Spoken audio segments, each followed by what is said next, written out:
whoa. Settle down now. The soup isn't ready just yet, but while we're waiting, I want to go take a tour of the museum.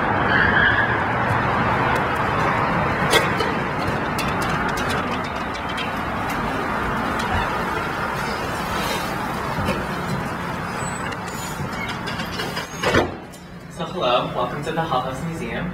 I'm just going to give you a brief intro. Hull House Settlement was created by Jane Addams and Allegate Starr in 1889. They offered a lot of services and programs for the immigrant and working class folks. So without further ado, let's go head over to the model over there.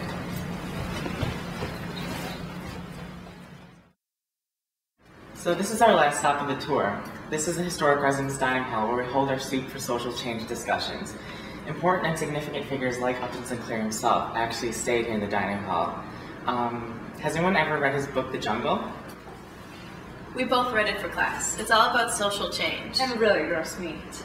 Yeah, he actually wrote the novel here. Can't you just imagine him sitting here at this desk writing for social change?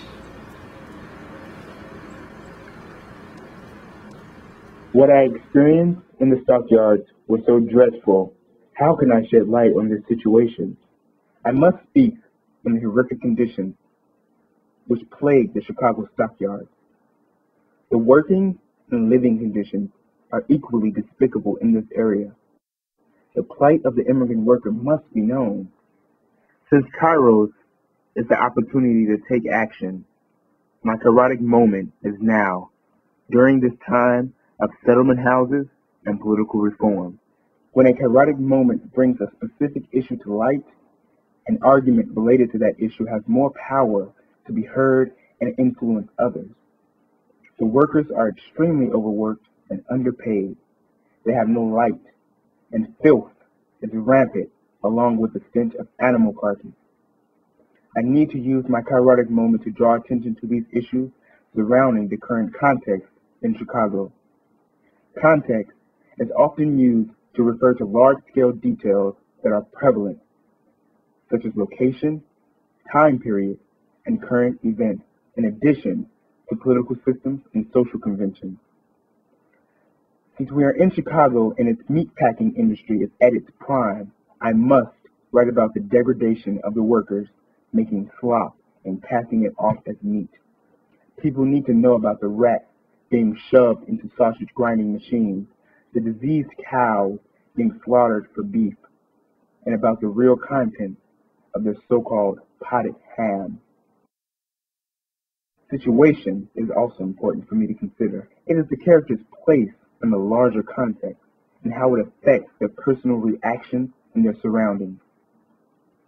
The world must know that those who work in these stockyards are paid poorly and give life and limbs, quite literally, to produce its products. So I should highlight the situation of the worker in the stockyard to raise awareness.